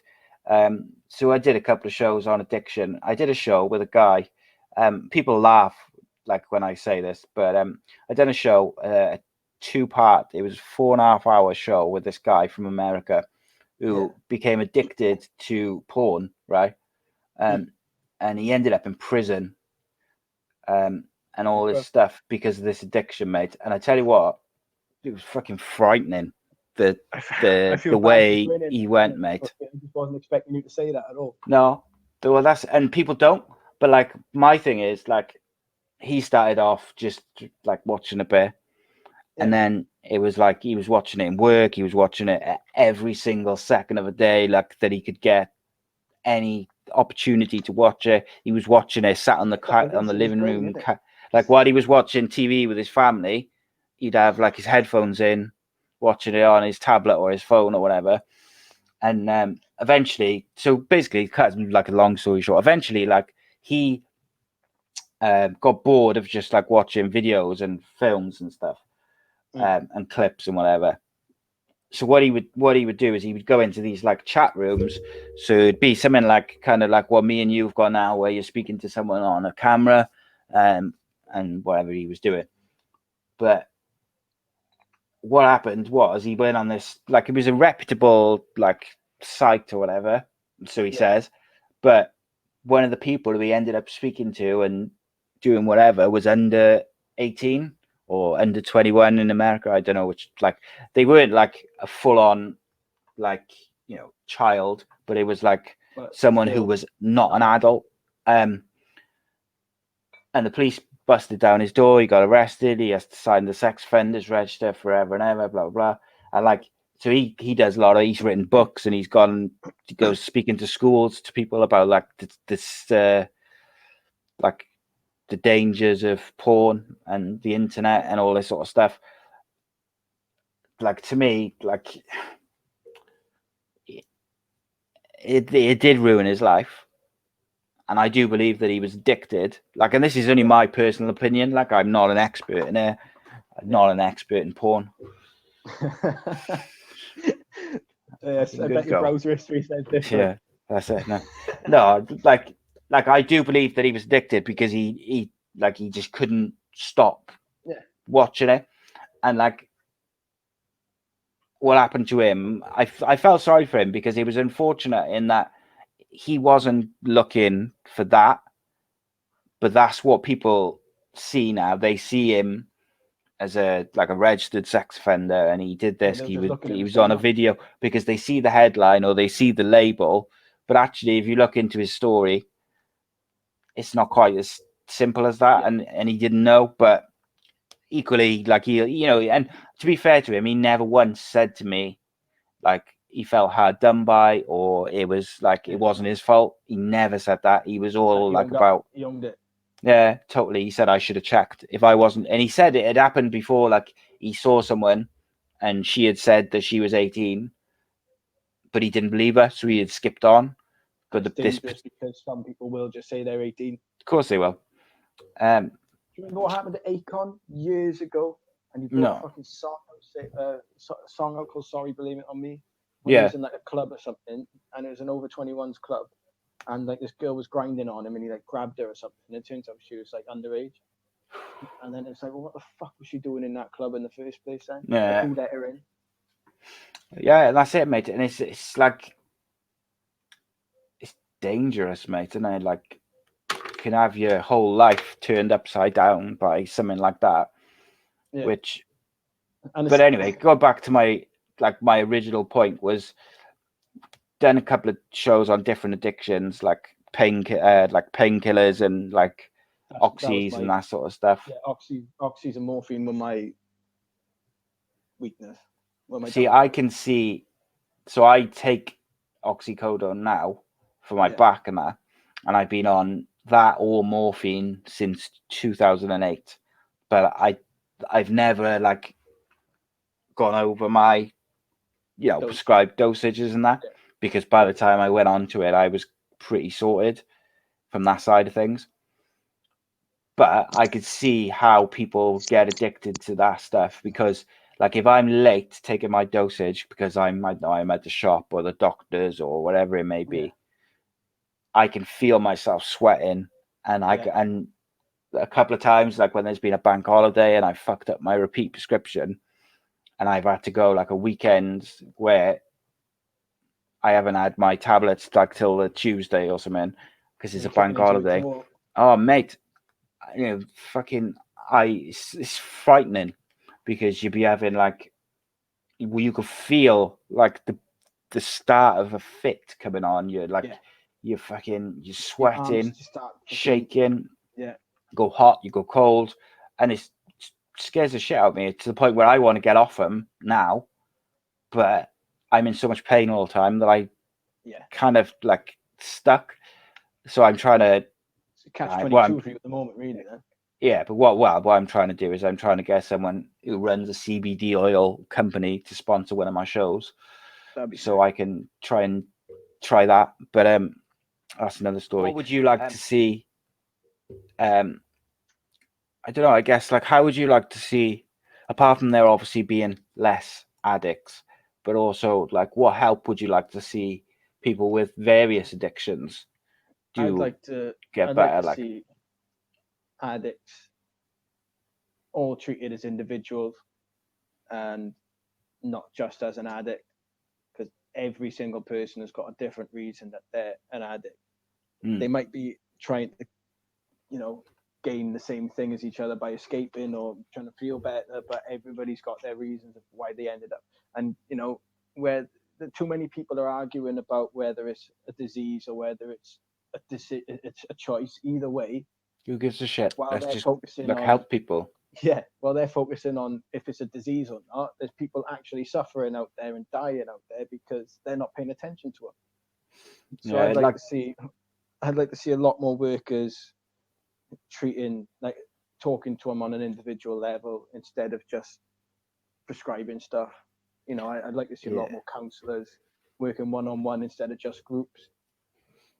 So a few years ago, I was gambling loads, and I don't necessarily think I was like a gambling addict, but I was gambling a lot. I was gambling money which I didn't really have to spend. Yeah. And it was like when it was a good day, good week, I would win a lot, and when it wasn't, I would lose a lot. And it's like the highs and lows of that were causing massive issues for me in my personal life and real life. So I decided, I spoke to... It's a domino effect, I suppose, isn't it? Yeah. So I decided like that I've probably got an addictive personality anyway. So I decided, right, I'm going to contact Gam Care, the charity, because they had an online anonymous chat. And I spent like 30 minutes just speaking to someone, going through what I was doing, going through why I knew I shouldn't be doing it, but I couldn't quite stop myself from doing it for whatever reason. Yeah. And I did that for a couple of nights in a row. Just spoke to him for like half hour, 40 minutes in the evenings on this anonymous chat. And I was able to get a hold of it before it was too much of an issue. Yeah. Like it was an issue. That's why I spoke to him. Just lost control. Yeah. Like I know people who from gambling have lost their wives, their kids, their jobs, everything like. And that was nothing. Like if I lost my missus, that'd be done, because she's got me through so much shit, like, and got me through so much, like. I know for a fact, like that would be me done. Like I just wouldn't be able to do it. The fact that you actually acknowledge that as well is brilliant, because a lot of people aren't looking at everybody else when they're doing it, and that when they're doing whatever it is they're addicted to, they're not thinking what's going to happen with the wife, what's going to happen with the kid, what's going to happen with this or that person. They're just thinking, this feels good. You know what I mean? Yeah. Oh yeah. So I'd like to see more like anonymous live chats where people can go, because I think in this day and age, if you can get like a text service or an online chat, it's easy to do. You like pay people to be like you would any other call center, like Samaritan sort of phone line and stuff like that. Yeah, and in this day and age, people, especially younger people, like coming out of their teens and stuff, like access to stuff is so easy these days. Mm-hmm. Whether it's porn, whether it's gambling, whether it's drinking and drugs, whatever, it's easier than it's ever been, ever. Like I always joke, like when I was a teenager, like we used to smoke soap bar, and then every now and again, that takes me back, bro. But then every now and again, you'd get some skunk, and that would be like fucking Christmas. Yeah. But these days, soap bar is like unheard of. I'm everything is some sort of skunk. Now, I've got zero problem with like people smoking weed. I think it should be legal. I think that they should use the medical side of it should be explored properly, like it's been in America. They should be the pharmaceutical grade medicinal marijuana should be available in this country. It's ridiculous that it's not. And that's not just because I would use it. It's because I can see the benefits to everyone. Like me personally, I can't smoke it purely, but that's literally just because of my no, me either. And that's just me though. And there's so many benefits for other people to be using it, and especially when it comes to like tablets and drinking and stuff. Like, why are they prescribing tablets that can damage you? Why are they letting people buy fucking bottles of shit that's just going to ruin their lives? Yeah, but well, look at not letting people have a spliff. Like, yeah, look at the example. Like, just if you just use me as an example, like I'm in agony all the time, so I need pain relief to get through the day, be able to get up and get dressed and do whatever. So they give me pharmaceutical grade oxys, and the fast acting ones as well, just to be able to function. Yeah, I got short tech and long tech. Yeah. So like, just to be able to get through the day, but I could be using CBD oils and all the different tablets and medicines linked to that wouldn't be doing the same damage. Like a couple of years ago, I started to smoke again because I wanted the pain relief from it, but I had to stop because I couldn't handle what it was doing to my head. Yeah. Basically, like if I was able to get oils and stuff back then where I could have the pain relief and the anxiety relief, but not have because it wasn't relieving my anxiety, it was making it worse. Like, so it was panic attacks and stuff. I find, which whiting was a big problem for me, bro, and it was just sending me fucking loopy. Like even with weed, like a lot of people are like, oh, you can't get addicted to weed, you can't do this, and it's like, yeah, well, you can't get physically addicted to it, innit? But I know so many people that have let it take over their lives completely and just stop blank because they're just not addicted to the actual substance, they're just addicted to the escape that it gives them, innit? Yeah. And I do think sorry, mate, go on. I think a lot of people, realistically, I think it should be legalized for obvious reasons, to be honest. But I also think that it's something that can be abused just as much as everything else. Yeah, definitely, mate. I think being the father of 2 teenagers as well is I would be terrified of them doing smoking as much as I used to smoke when I was their age. Yeah. Because the strength of it would drive them fucking insane, mate. If they smoked like I smoked back in that's what I've got my teenage years. My schizophrenia for. Like I smoked a lot when I was a teenager, and it just made it a fucking million times worse. Oh yeah, so yeah, I think like online chats and text services, I think, are a good way to help people with addictions manage their whether it's a crisis, whether they're struggling, whether they want to make that first step to get help, whether it's they just feel like things are getting on top of them. If you feel like there's always someone to go to, then that's going to be a help. Obviously, there's a high percentage of people with addictions who go on to commit suicide, which is unfortunately is a side effect of whether it's whether it's the coming off stuff and you feel so bad, or it's you don't have the money to feed your addiction or turn into crime to feed your addiction, whatever. There's obviously, it's not in every case, there's various different dead or in jail as well. Like that's like serious addiction will always end in 2 ways. It's either jail or death. Yeah. Like the problem is when you go to jail is that there's more drugs in jail than there are. Yeah, you just get more addicted to stuff, if not stuff which is worse. Like, yeah, it's just because you end up on subbies, you end up just on anything that's a distraction because there's even less in there to distract you than when you're out here. Yeah, it's a difficult subject, isn't it? I think like one of the things for me is I just want people, whether they're addicted to stuff or they're struggling with like stress related stuff or anxiety or mental health disorders, whatever it may be, it's like having the places where people can go to get help. So if they're comfortable texting, make sure they've got places they can text to get help. They'd rather phone or go in person. Is making sure that those things are in place and not being judged. I think every person with mental health issues or addiction issues or anxiety issues is terrified of being judged when they tell people.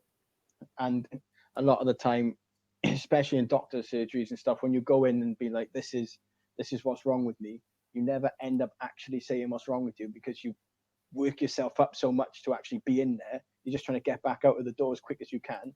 So you never actually get out what all your symptoms are because you just like feel a bit rough. They're like, oh, it's anxiety. Okay. All right. Sick.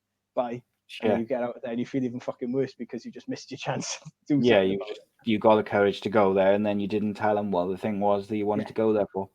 Yeah. It's that's why I got this phone in the end, was because even though a lot of people were reaching out to my Facebook when I was putting the posts up about getting in touch, obviously, like a lot of people, even if it could be someone that knows me that doesn't want to be that open with me. It could be someone that's never met me that just doesn't feel comfortable talking to a stranger that knows their name and their face and everything that comes up on Facebook. And so I just said, withheld your number, leave an answer phone message or send it a text or something like that, because it's at least there's something in it.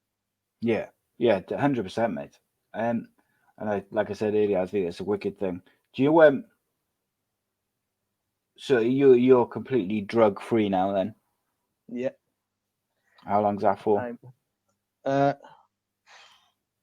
been drug free for quite a while, and I've been without alcohol for, I'll tell you exactly how many days I've been without alcohol. Seconds. It's been 139 days. Wow, that's amazing. So was the alcohol, because I know like it's seen in your videos, in your posts and stuff about like you've got a taste for Jack Daniels. Was that like a personal choice, or was it, this is getting too much, it's not doing me any favors, I want to stop? Well, every year I take like a month or two off drinking anyway, just to make sure that I still can. Yeah. Because I don't want to end up, because at one point I used to just keep a bottle of whiskey in the living room and a bottle of whiskey by my bed. So when I woke up in the night, if I made it to bed, when I woke up in the night, instead of having a glass of water, I just have a couple of shots of whiskey and just fall back to sleep. And so when I did start drinking again, I was terrified that it was going to end up going the same way. So I just do cycles now of a couple of months. I'll have a drink every now and then, but then if I notice that it's getting more than once or twice a week, I'll take time off, give my body a break, make sure that I can still give my body a break, to make sure that I can actually say no. I've got a bottle of Jack in the cupboard in the kitchen, a full bottle that I bought the day before lockdown started, and I was going to have a drink on 100 days. So that's how long I was going to give myself. But then I thought, if I had a drink on 100 days, it's pointless because there's no one here. It'll just be me drinking on my own, and that's just not for the sake of it. Yeah, and the only time I particularly want to drink is around a campfire, or beers at a barbecue or something from now on. Do you get what I mean? So like, that's good though, because that shows that like you're well aware of the easy way you can get it back into bad habits. So that clearly shows like you're managing that pretty well by the sounds of it. And equally, like, at any point you could have had a drink in those 139 days, or in the in lockdown you could have had a drink at any point. It's there if you wanted it, but you chose not to. So one of the other things which people wanted to hear you talk about was eating disorders, kind of not being able to eat, not letting yourself eat, overindulging, or throwing up meals. I find personally, my problem with eating is what used to be, I used to try and force food down me, because until I was probably about 22, I was only about 7.5 stone. And like, I just looked like I was going to blow over in the wind. But I spent my whole life being super skinny and like just trying to eat as much as I can to, get bigger and then throw it all up, because my body just couldn't handle that much food. And it's led to these days, I started putting on weight, I started getting healthier again. And sometimes I'll look in the mirror and I'll be like, am I fat or am I skinny? Like, do you get what I mean? I'll be like, or am I skinny fat? I'm like, what do I need to do? Do I need to cut down fat? Do I need to put on more muscle? And then I'm thinking, what am I eating the right stuff? Am I doing this? Am I doing that? And then I'll go weeks thinking, okay, I need to just not eat as much. And then I'll be going weeks I do need to eat more. And then sometimes that if I do eat too much, I'll be like, oh, I need to throw that back up. And it's a real problem that a lot of people have. What's it, body dysmorphia, isn't it? When you body dysmorphia, and I think is it bulimic when you throw up your food after? And but like when you look at your mirror, when you look in the mirror and you're just like fixating on, you see something different to what everyone else sees in it, and you focus on something that you don't like. And I'm not sure if that's what it is, but like I think that's what it is. But like sometimes, like you just one of the girls who brought that subject up to me is said about throwing food up because she feels like she doesn't deserve the satisfaction of eating it, I think she said. And let me just double check that I got that right now.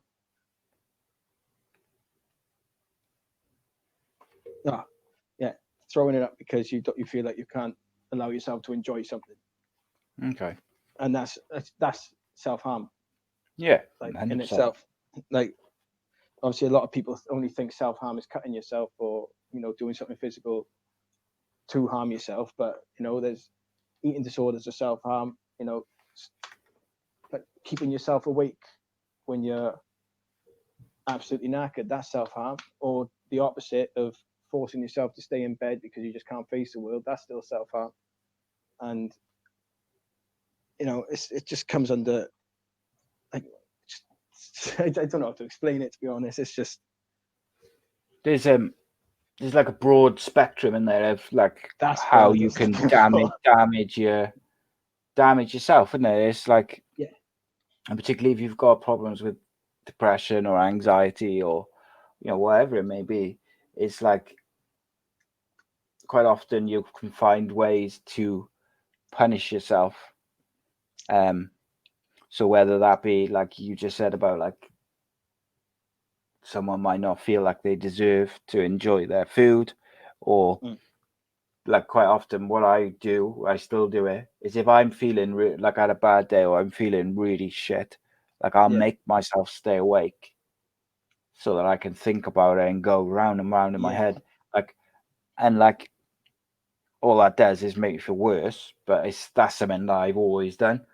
It's similar to, do you ever get that you're sitting down to have something to eat, and then for some reason you just decide you're going to think about something that's just going to put you off your food, something that really upsets you or gives you stupid anxiety, and you're like, fuck, lost my appetite. Yeah. Because that's something I find I do a lot, is especially if I have a takeaway or something, I'll be iffy about spending a certain amount on food, but when it actually gets you, I'll be like, fuck, I'm starving. Sit down to eat it, pop a fucking, an image in my head of my girlfriend cheating on me or some shit like that, something that would hurt me on purpose, and then I'd be put off my food, and I have absolutely no idea why I do it. And like that's why I try and stay away from any sort of relationship at the moment, is because I'm not in a position to be happy in one. Yeah. You know what I mean? Yeah. It's you put it, like, talking of relationships, you put an interesting post up, I think it was yesterday, about one of the songs. I forget which song it was now. Mixed Messages. Yeah, about like how you treated an ex-girlfriend like years ago, and you didn't realize like how toxic you were being and how like nasty you were until years later. And yeah, but it's like, it's one of them things, isn't it? I've been in a similar situation where I didn't realize like what a dick I had been till like 10 years later. And like, for me, I tried to apologize to the person, but I think they took it as I was trying to like get back together with them or something, like 10 years later. And it wasn't that at all. Like, I was just trying to say, look, I know I was horrible and I was a dick. Yeah. I didn't. You're just acknowledging that you did wrong. Yeah. Shouldn't have done it. Shouldn't have treated you like that. That's what I was trying to get across with that post, was because I didn't want people thinking that the song was just an attempt at getting a girl back, because then that takes away from the entire point of the song. And I wouldn't want to get in touch with her, because the best decision that girl ever made was moving on from me. Yeah. And I'm okay with that, because I would have fucking ruined her life even more. Like, do you know what I mean? Like, because I would never have learned to grow up, because she would have just kept putting up with it, and I'd have just got worse and worse and worse. Just a reoccurring cycle, then. Yeah. She's moved on now. She's getting married. She's, good for her, isn't it? And I just needed to get that off my chest, and it was inappropriate to text someone. Do you get what I mean? Yeah. That's engaged like 5 years after breaking up and being, by the way, sorry for being a dick. Yeah. So when I read all the texts, because obviously I found my old phone, and all the texts were the first things that came up, and it was just a massive argument we were having. And it was just towards the end of the relationship. I hate doing that. Like, I've looked at, like, even like me and my missus, like, I've been scrolling through old texts, and I'll have seen like a stupid argument we'll be having over text or something. And you notice things that you say in it, little things you say, or insults that you're throwing around, and you're like, why the fuck why did I think that was okay? Like, do you know what I mean? Yeah, there's nothing worse than reading old text like that. It's horrible. Because that song ended up just being what I would have responded to the text.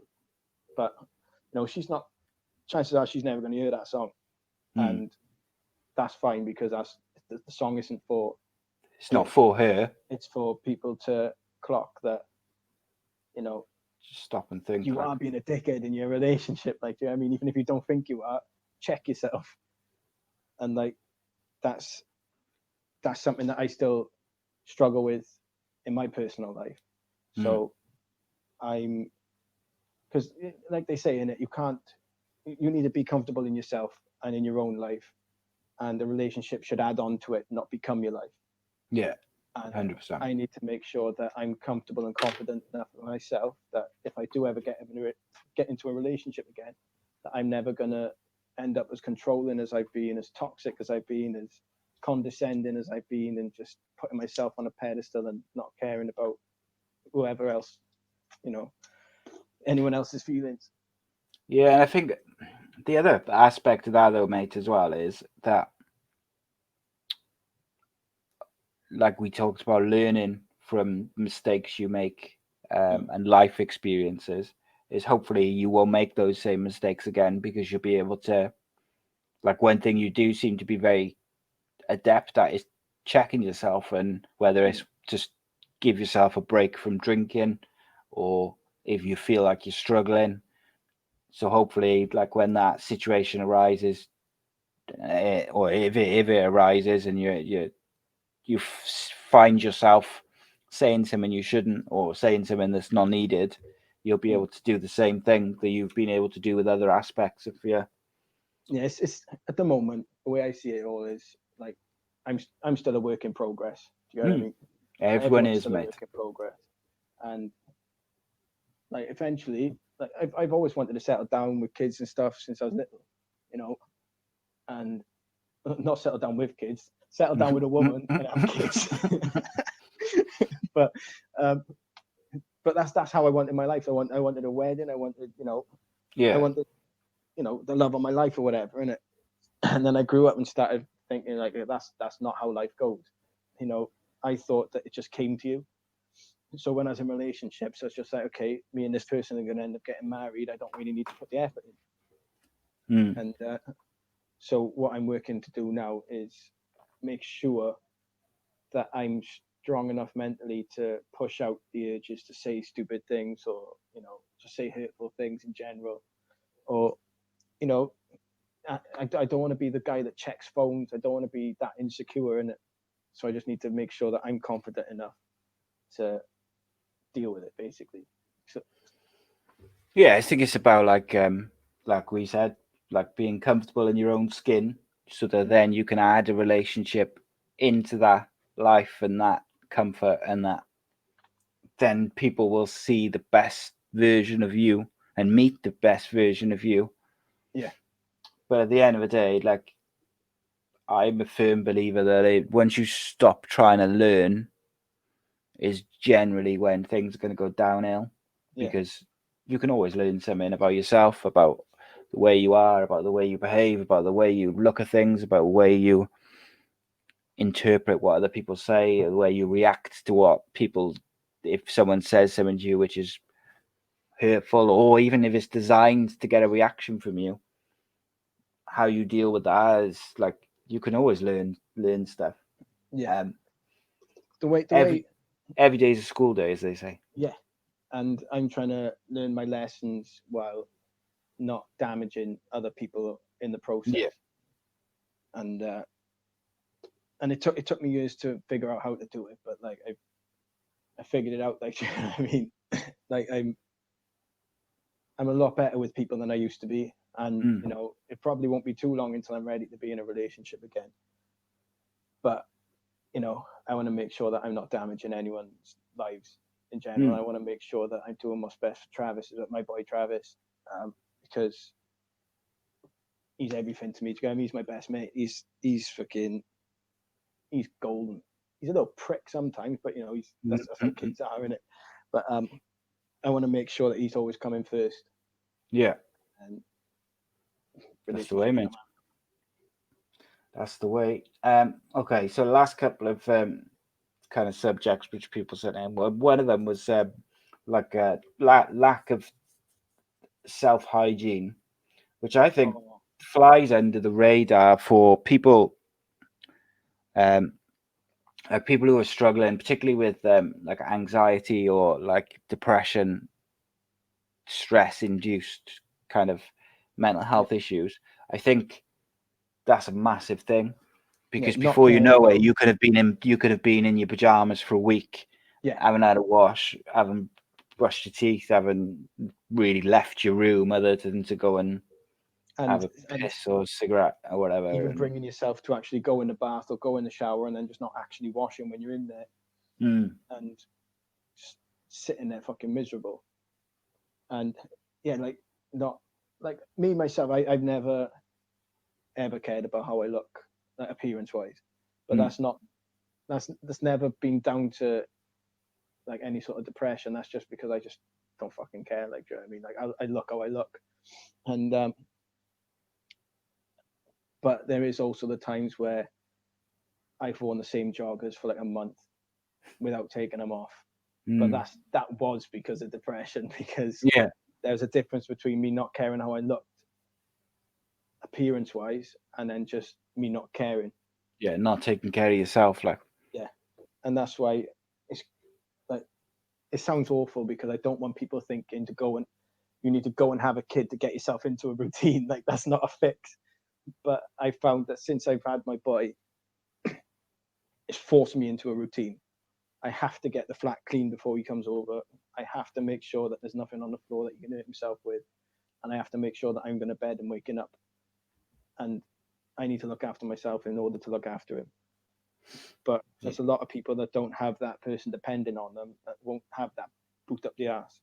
And those are the people that I want to like reach out to, because with like this, it sounds ridiculous, right? But with my music, I make the music I make at the moment so people don't feel like they're alone, and that's exactly what I'm doing with the phone, with people messaging me. I just don't want anybody feeling like they're alone, and because of my mental health, I've got a 27 for the with the club next to it for the 27 club, because the voices in my head always used to tell me that I'm going to die when I'm 27, that I'm going to, and that's what's going to happen. So I want to make sure that I leave enough music that people can relate to, that if anything does ever happen to me, that they're still not alone. Like, they're still, you know, part of one big family. And I just want everybody to just smile that little bit. You get what I mean? Yeah.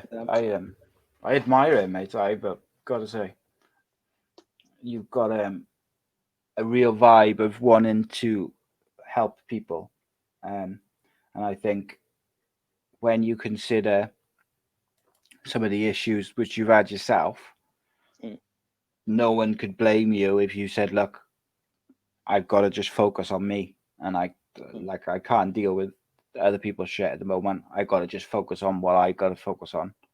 Yeah. But not only are you focusing on your own shit, but you're also trying to help other people while doing it, and you should be proud of that, mate. To be honest, it's something I'm proud of, but it's also something that I owe entirely to my mother.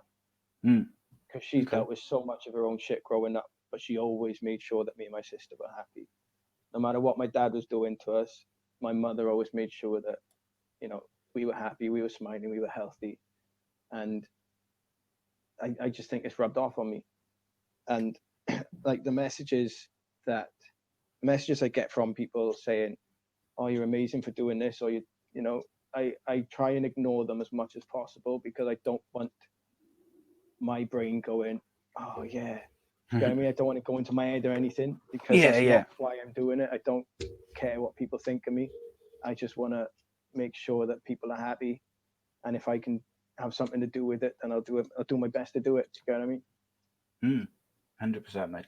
Sorry, I seem like I fucking talk in circles a lot, man. No, you're right, mate. This me and you both. Okay, so the last kind of subject which on there was struggling to communicate. I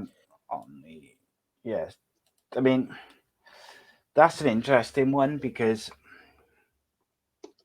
I think anxiety can be so fucking debilitating. It can, like, I still do it now, and I'm in about as good a place as I've been in a very long time at the moment.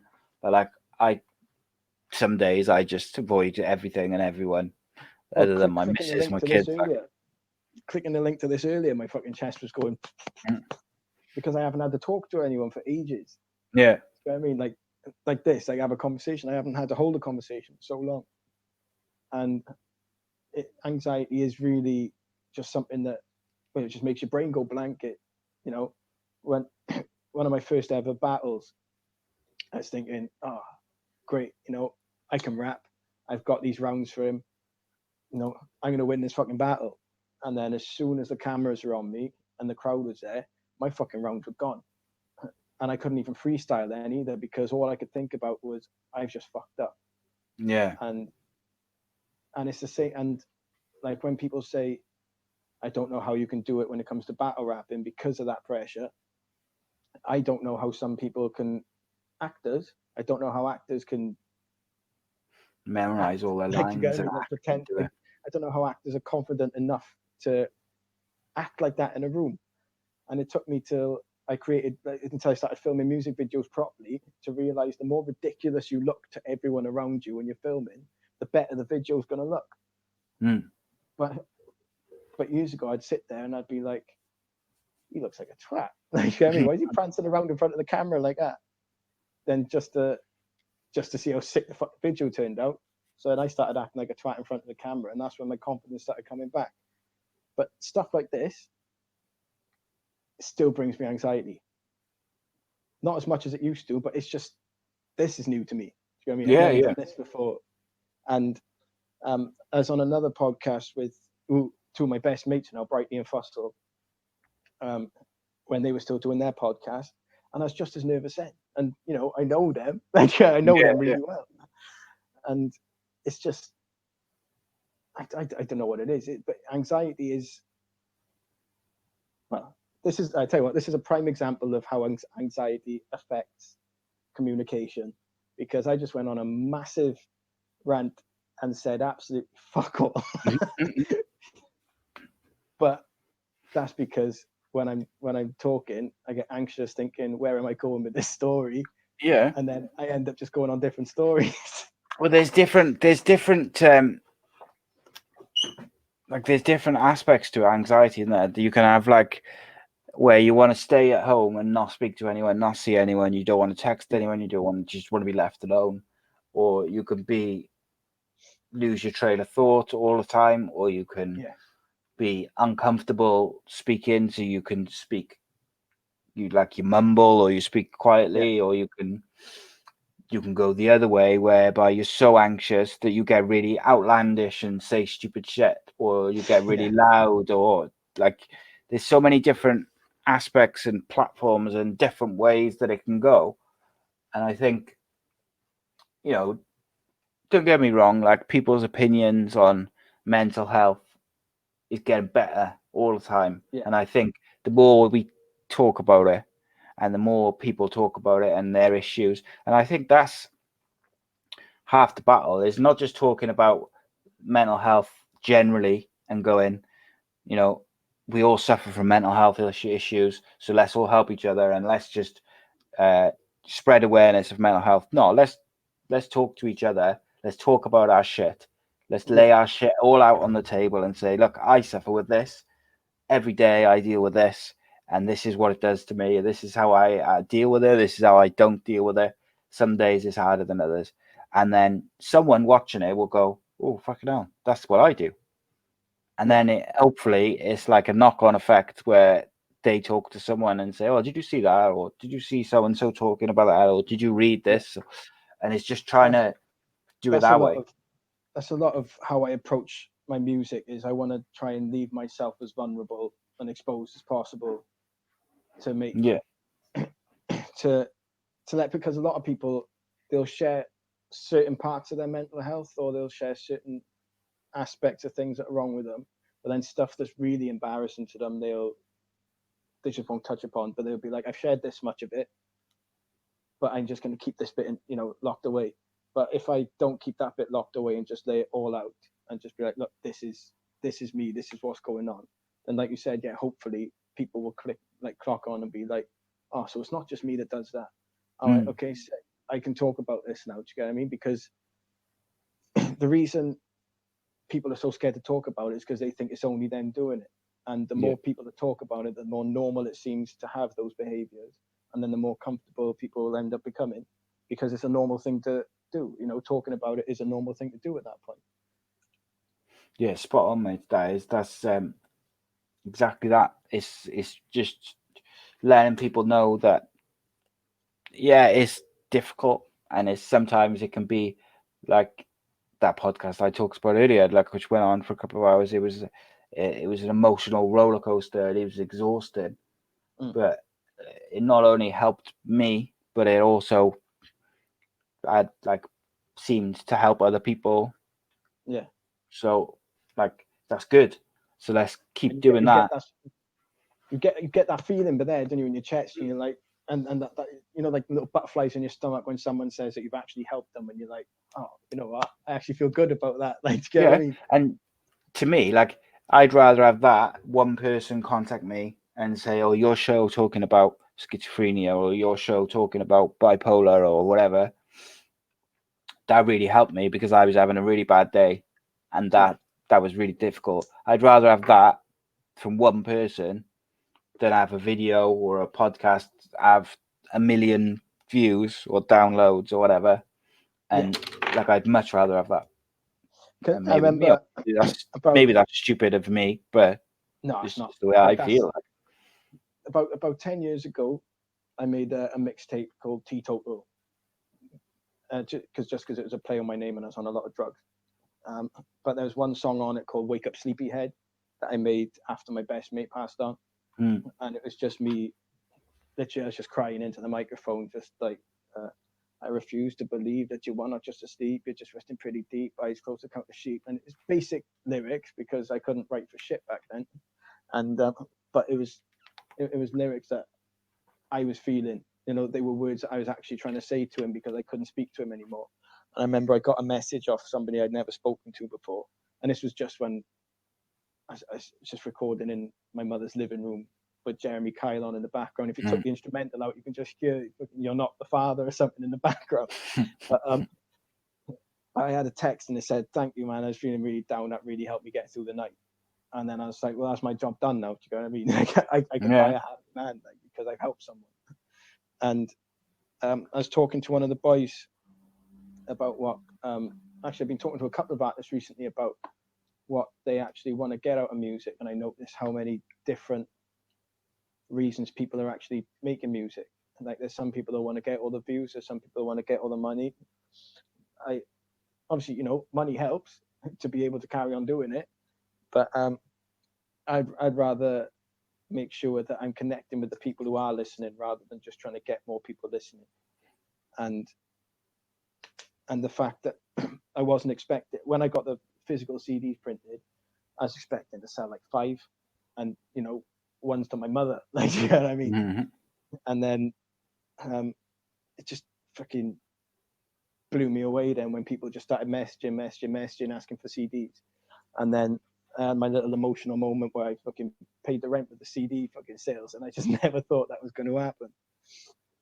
But and that's why I'm getting the tattoo of all the signatures of people who have bought it, because it's just a massive part of me and who I am, and I want them to be a part of my journey for as long as I'm still on it. You know what I mean?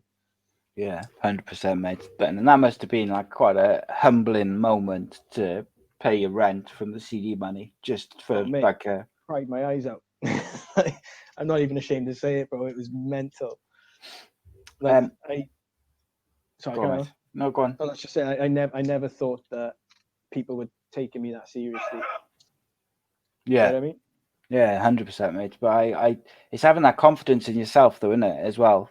That knowing that people are connecting with what you're doing, so it's like taking it on to the next level and keep doing what you're doing. Like, all right, just to finish off, then, yeah, I would like just to have your opinion, kind of thing, on like the Welsh hip hop, grime, rap scene, whatever you want to call it, because I wasn't massively familiar with it generally up until about probably 6 months ago, and then I kind of come across a couple of songs which I really liked, and then I was like, Jesus Christ, there's like loads of Welsh artists who are so talented, like, and I just couldn't believe the amount of talent that's out there just from like South Wales, like Cardiff, Swansea, Newport, Barry, just unbelievable. And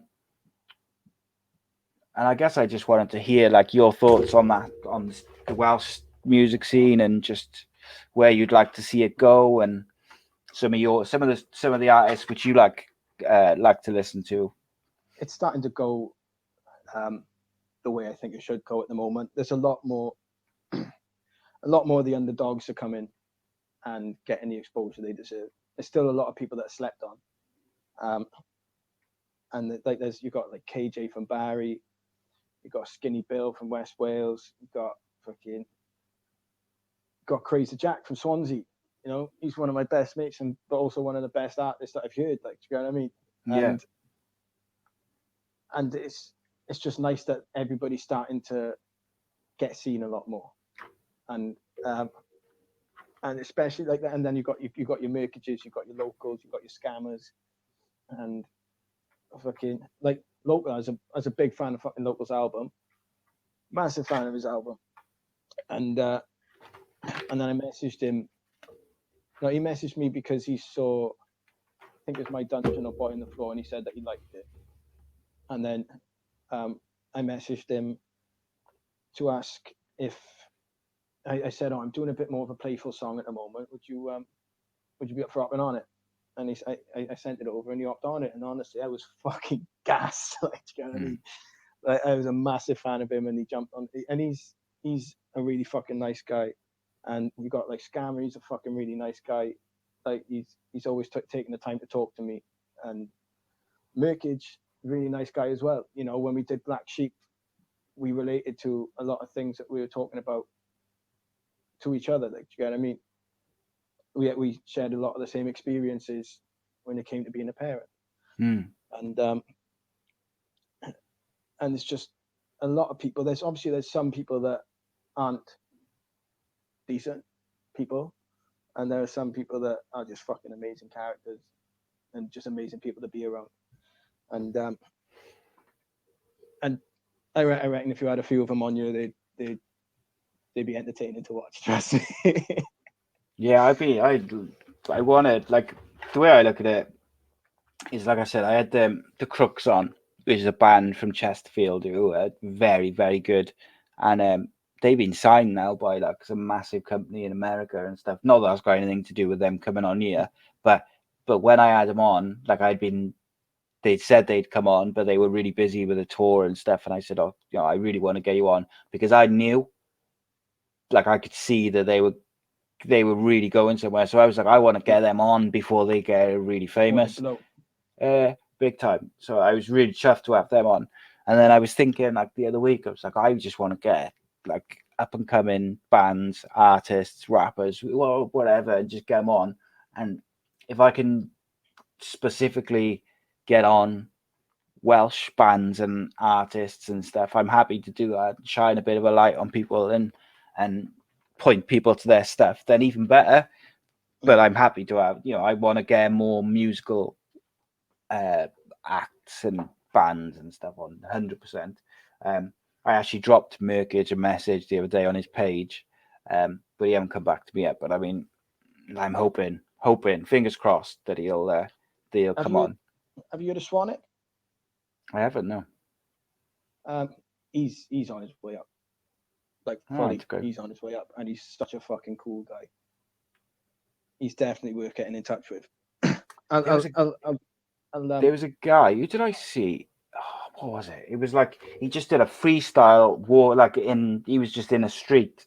It was like Spitfire or something. It was called Fern Quest. It might have been. Fern Quest. Oh, fucking Fern Quest is a beast, bro. It was insane. It was just like a clip of him. Like he was just speaking into the camera, like in a street in the night, and it was just insane what he was doing with like lyrics and that. And I was just like, wow. Yeah, Fern Quest. But people don't seem to know about it. Like Welsh, like the amount of Welsh talent, and there's so many. Like it's not like just one or maybe two. It's because it got laughed at for so long, though, isn't it? When you hear a Welsh rapper, you just think, oh, for fuck's sake. Well, everyone thinks a Goldie looking chain, don't they? Every time. Exactly. As soon as you're over the bridge, not so much anymore, but it used to be, oh, you sound like Goldie looking chain. It didn't matter what you were saying, what type of music you were doing. A song, if you were rapping, you were Goldie looking chain. Oh yeah. Oh yes. So so to finish us off, you're gonna perform, as I like to get my musical acts to do. And it's totally sweat patches. Oh yeah. All that sitting down on my living room floor, that's too much exercise. Been hard work, hasn't it? So tell the people where they can find you on social media, and tell the people then what song you are going to do. You can find me on Facebook under T-Rev or /Trevolution Jack. You can find me on Instagram at Pass Me the Jack. And I can't remember what my Twitter is. I think it's Pass Me a Jack, but with an extra K at the end. And there you go. I'm going to be doing my song, My Dungeon, from my Boy on the Floor EP. Excellent. I'm looking forward to it. And guys, subscribe to the YouTube channel, youtube.com/Ace Podcast Nation. Tell your friends, spread the word. We have a live football show every Monday night, which is the Andy Campbell Show. We have lots of different guests. Last week we had Robbie Earnshaw. We had Daniel Gabardon a couple of weeks ago. We had Clayton Blackmore the week before last. We had, who else? We have Stuart Downing, current Blackburn midfielder, former England international. This coming Monday, or the Monday just gone as this goes out, as you people will see it, we had Cardiff City chairman Mehmet Dalman, and we've had all sorts of people. We have lots of really good guests on the football show. We have an MMA and boxing show, which is out every Wednesday usually, but not this week, but it's back to normal next week every Wednesday. Got other stuff, My Story, Unscripted, Uncensored, and various other series. Give us a subscribe, get involved in the comments, check out T-Rev is stuff, because it is awesome. And mate, thank you for joining me. I've had a good time. Thank you for reaching out, bro, and fucking you're killing it, awesome, man. Mate. I know we've touched on some heavy subjects and that, and maybe next time you come on, we'll just have a chit chat about music and life and shit. One, is it? Yeah, that's what we'll get you on. We'll get you on that, and then people can ask you all sorts of random shit. But it's all good, mate. But and I will like to say as well, and I'll put links in the description. Would you put this phone number in it? Yes. Well? Yeah, send it over to me and I'll put it in. And also I'll put links to mind.org in the in the description as well. I'm actually raising money for Mind at the moment. So my hair is really, really long. It's like 17 inches What are long. you gonna do? So I'm next Tuesday. So unfortunately, this show will be out after the deadline. But next Tuesday, I'm having it cut off, and I'm donating all my hair to the Little Princesses Trust, which makes wigs for like kids who've got cancer treatments and stuff who've lost their hair. So I'm donating all my hair, and then I'm also raising money for Mind, which is a mental health charity which helps people, particularly when they're in crisis or having severe issues. They do a lot of great work, so I'm raising some money for them. But yeah, that's that. So the next time we have a show, I will not have long hair. It'll be shaved short. Nervous? No, I think it's going to be. I probably end up crying, mate, because I love my hair. It's luxurious and beautiful. It's like down here somewhere, and it's 2 years in the making. Before you actually have it done, like the day before, you're gonna have to do a slow-mo windmill of it. Yeah, do you know that's what Robert Inshaw said as well? And funny enough, I did film something. So what I said on Twitter today is for every 50 quid which I raise from today, so Wednesday till next Tuesday, I'll make a stupid video using my green screen and slow motion and do something different with my hair. So I done one today in front of a waterfall, which is ready for the release, which was quite amusing. And I'm gonna just do all sorts of shit like that, just to thank people for getting stuck in, donating and stuff. Yeah, why not make a fool of yourself? That's the way. Smile, innit? That's it, mate. Cool. Right, T-Rev, thank you for joining me, my friend. Thank you for having me on. And guys, check out T-Rev's YouTube channel. Check out his music. You can also find his music on Studio 45's YouTube channel. But most importantly, buy his new album. Buy it now. And finishing the show. There you go. There you go. T-Rev Psychosis out last Friday. Yeah. Buy it now. Links in the description. And playing us out is T-Rev with My Dungeon. Cheers, buddy. Nice one, brother. T-Rev, My Dungeon. Yo. You wanna know who's on my team? Me. Anyone that can do the math, cause see, I really don't need anybody holding hands with me, cause I'ma just be me, I'ma just be T, don't care what anybody else wants from me. You are not the ones that have to deal with all the consequences when everything is over, when it's said and done, it's me. I don't want the company, sometimes I just need to let go, get those headphones at the 3-6. And now back to my dungeon, see now I separate myself, I don't try to get away from hell, I don't want no better days and swell, I just put that pen to page on my pen that range, relive my yesterdays and well, give all my stress away, can tell, I don't want what's best for me, give me a second to breathe and I'll suffocate myself. Let's talk to my tattoos a bit, on my neck I got my logo, which is my friend hanging from a noose, and this has put me up to a lot of criticism, like why is he doing this, like why would you show respect by having him hanging on a noose, that's sick. Same reason you worship Jesus Christ and still carry a crucifix. My entire life is spent praying to what God I was there. And when I get depressed, I get messages, send a thought to people. When I done my mind behind this, everyone I want to care, but he thinks your messages saying you send thoughts to friends. Well, the thought was there, but sometimes you just need to let go, get those headphones at the 3-6. I wasn't born to care, I was born to stand out and stray off the planned route. I refuse to be another victim wishing for a handout and trying to sell pity, thinking it would attract crowds. I want the back down and back out, but sometimes I just need to let go, get those headphones at the 3-6. Who's spitting corny raps now? Cobain gets my head shot from all the disrespect I see. Keep taking the edge off, till there's nothing left of me. Providing my own therapy, now I'm the best I've ever been. So you need to step your game up before you ever send for me. People saw my music as a hobby in the start. Don't think you were ever gonna block me from my path. I don't care what it takes, man. Like I done the lace sands. Everywhere I go and catching bodies with my bars. Speak my mind, cause I want to do it for me. Won't withhold a story, even if I show no glory. But your attitude just for me. Doesn't matter what you call me, cause I look up to the man in black. Remember what he taught me. I feel like I did enough. I'm digging up all of the immortal seeds. Can't afford a verse off me. How you gonna tell me that talk is cheap? They say just cause you don't think you'll get it don't mean you can't try it. I won't sit complaining, claiming that I've had a hard life, but you tell me I can do anything as long as I work hard, right? And tell me when I'm gonna blow up, cause 24/7 is my part-time. Every night that they awake and pray because I can't sit down. Promote what's gonna be it, cause they know that I'm a trap close. Do I wanna play this game? I need to give an answer now. Do I want my sanity, the money in my bank account? I'm afford to hand them down and take my chips and cash it out. Sometimes I need to let go, get those headphones at the 3-6. take my life and then pass it round. That's me on TV, hope my dad can see me, get mad and see like how you need me. I mean, he's probably dead by now, and I dream about the second that he goes every night on repeat. Don't try to see me reaching out for freebies. Sometimes I need to let go, get those headphones at the 3-6.